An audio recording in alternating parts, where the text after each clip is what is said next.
내가 그리스도를 본받는 자가 된 것 같이 너희는 나를 본받는 자가 되라. 너희가 모든 일에 나를 기억하고 또 내가 너희에게 전하여 준 대로 그 전통을 너희가 지킴으로 너희를 칭찬하노라. 그러나 나는 너희가 알기를 원하노니 각 남자의 머리는 그리스도요 여자의 머리는 남자요 그리스도의 머리는 하나님이시라. 무릇 남자로서 머리에 못을 쓰고 기도나 예언을 하는 자는 그 머리를 욕되게 하는 것이요 무릇 여자로서 머리에 쓴 것을 벗고 기도나 예언을 하는 자는 그 머리를 욕되게 하는 것이니 이는 머리를 민 것과 다름이 없음이라. 만일 여자가 머리를 가리지 않거든 깎을 것이요 만일 깎거나 미는 것이 여자에게 부끄러움이 되거든 가릴지니라. 남자는 하나님의 형상과 영광이니 그 머리를 마땅히 가리지 않거니와 여자는 남자의 영광이니라. 남자가 여자에게서 난 것이 아니요 여자가 남자에게서 났으며 또 남자가 여자를 위하여 지음을 받지 아니하고 여자가 남자를 위하여 지음을 받은 것이니 그러므로 여자는 천사들로 말미암아 권세 아래 있는 표를 그 머리 위에 둘지니라. 그러나 주 안에는 남자 없이 여자만 있지 않고 여자 없이 남자만 있지 아니하니라. 아멘.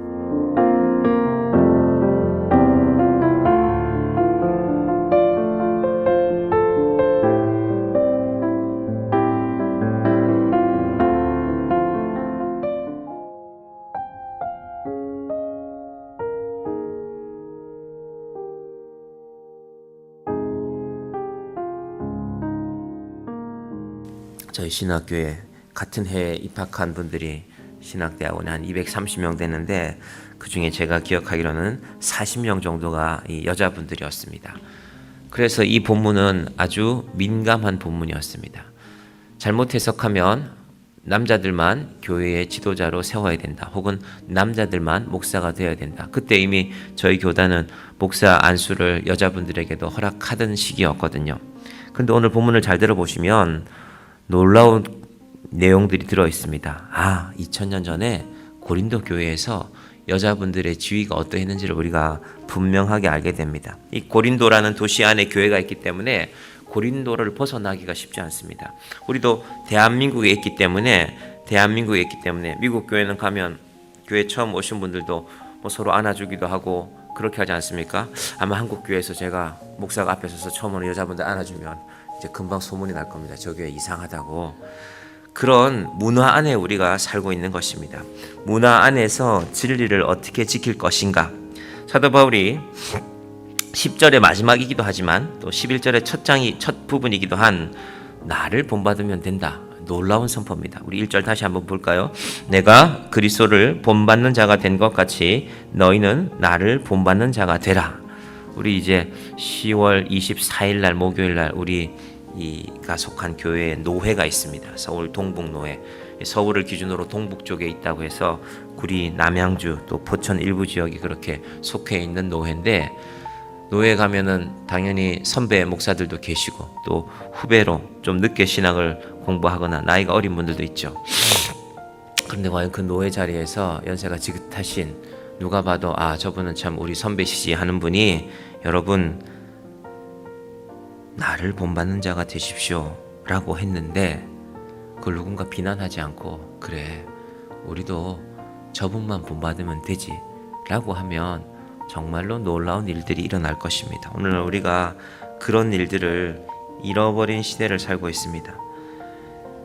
존경받는 선배들이 어른들이 찾기가 힘들고 또 후배들도 권위나 이런 일들에 순종하지 않아서 질서가 없는 것이죠. 자, 오늘 본문은 8장부터 시작된 이 우상에 바쳐진 제물에 대해서 정리를 해주는 것인데 그런데 또 그 안에 남자와 여자의 문제가 나옵니다. 사도 바울이 너희는 나를 본받는 자라가 되라 라고 하신 이 말씀 오늘 우리에게 적용해 보면 이렇습니다. 우리는 누군가를 존경해서 본받기도 하고요. 누군가를 욕하면서 따라하기도 합니다. 여러분 그게 사람입니다. 사람 옆에 누군가가 있어요. 사람 혼자 온 세상에 혼자 있는 사람은 없죠. 그런데 존경하면서 따르면 제일 좋죠.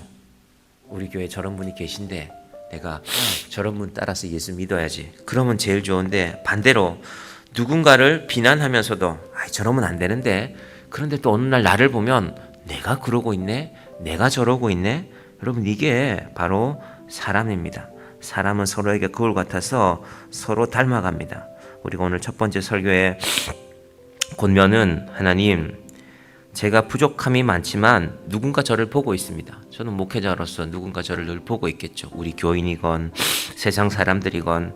그런데 세상 사람들이 저를 보면서 혹은 여러분을 보면서 내가 저분을 좀 닮아가야 되겠다. 우리의 자녀들이 그렇다면 얼마나 감사한 일입니까? 내가 내 엄마를, 내 아버지를 닮아 살아가야지. 내 엄마가 저렇게 살아가는구나. 내 아버지가 저렇게 살아가고 있구나. 자, 2절도 볼까요?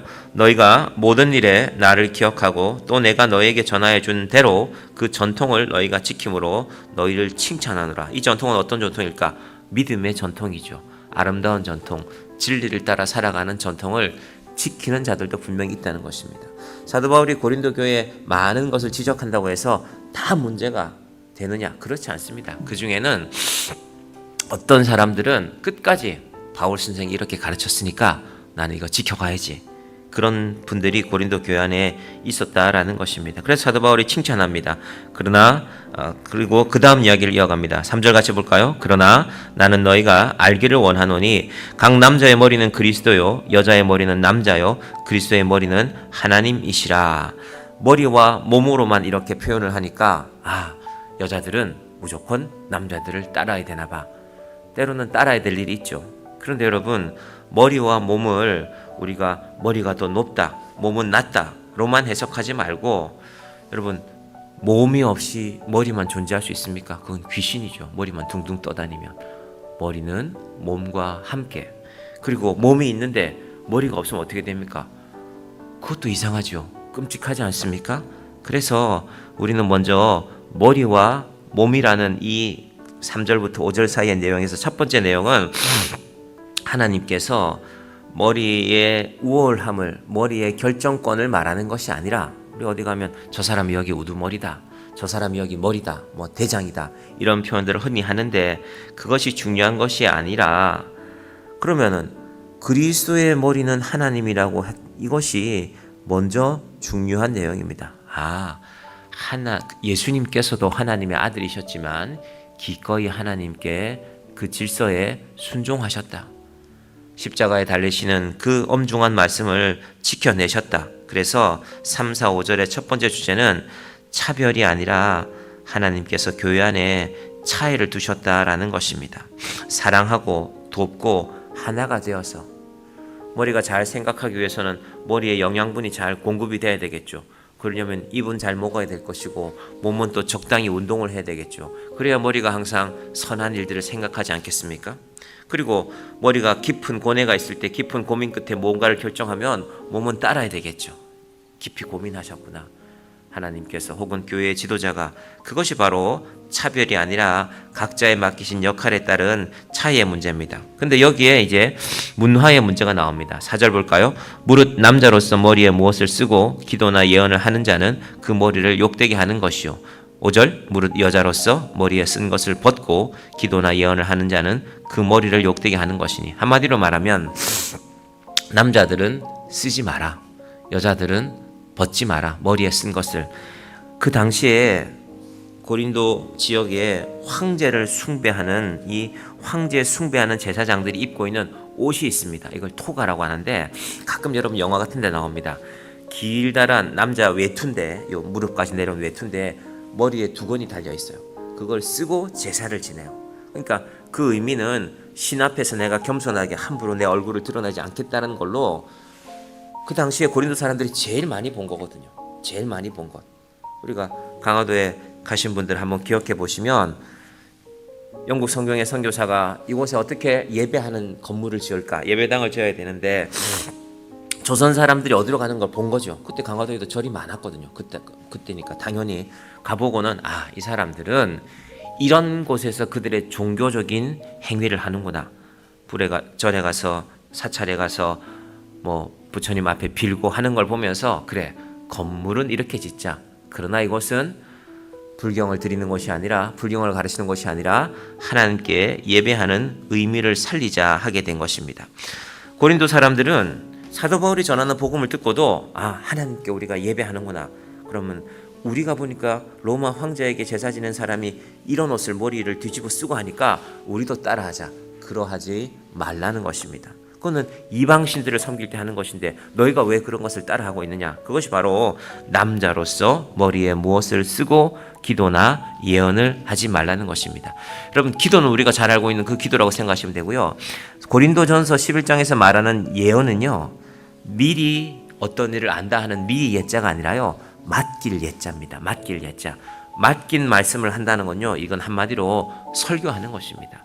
그때는 사도 바울이 말씀을 전하지 못하면 다른 누군가가 성경을 연구해서 설교를 해야 되는 때였습니다. 남자들 중에 지도자들이, 요즘 우리말로 하면은 장로님이나 혹은 안수 집사님들, 남자분들이 이런 일을 할 때 로마 황제에게 제사 지내는 것처럼 머리에 무엇을 쓰고 하지 말라는 것입니다. 이것이 4절의 의미인데, 그러면 왜 여자들은 쓰라고 하는가? 당시에 이 터키 지역의 문화 가운데, 크게 보면 중동 지역의 문화 가운데 야슈막이라는 것이 있습니다. 야슈막, 너울인데요. 여자들은 그 너울을 쓰고 외출했습니다. 그거는 시대를 막론하고 우리 조선시대에도 여자분들 뭘 쓰고 다녔잖아요. 그죠? 얼굴을 함부로 바깥에 보이지 않는 것입니다. 정조를 지키고 정결함을 드러내는 것이죠. 그래서 대부분의 고린도 여인들은 이 야슈막을 쓰고 다녔는데 안 쓰는 사람들이 있었습니다. 고린도 고위층의 두 번째 부인들, 정부들 혹은 신전의 창녀들은 쓰고 다니지 않습니다. 그래서 표가 날 거 아닙니까? 저 사람 이거 안 쓴 거 보니까 신전의 창녀구나. 이걸 쓰고 다니는 사람들을 다른 외간 남자들이 함부로 만나면 안 되겠죠. 그래서 그 표시를 하기 위해서 대부분의 일반적인 여자분들은 머리에 이 야슈막이라는 것을 썼고, 신전의 창녀들이나 혹은 종교적으로 황홀경에 빠져서 이방신을 섬기는 사람들도 고린도 교회에 벌써 동성연애가 있었습니다. 동성연애를 하는 여자들은 머리에 너울을 쓰지 않았습니다. 한마디로 안 쓰고 다니면, 야슈막을 쓰고 다니지 않으면 이상한 사람이 되는 것입니다. 아니, 그러면 고린도 안에 있는 여자들이 왜 안 썼는데요? 뭔가를 깨달았습니다. 뭘 깨달았을까요?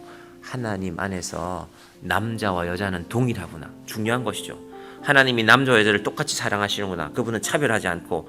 그걸 깨닫고 나니까 고린도에 이런 문화가 있지만 남자들은 쓰지 않는데 왜 우리가 써야 돼? 하는 일이 벌어진 것입니다. 이게 사도 바울이 그런 내용을 다 자세히 적지 않았기 때문에 제가 아침에 이렇게 말씀을 드리는 것입니다. 그래서 사도 바울이 남자들은 쓰지 마라. 그것이 옳다.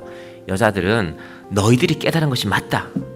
하나님께서 남자와 여자를 차별 없이 창조하신 것이 존귀하게 만든 것이 맞지만 오해받지 않도록. 교회에서 신앙생활 한다는 분들이 예를 들면 우리 교회에 오는 분들이 세상 사람들이 봐도 참 저 사람들은 이상한 옷을 입고 다니네.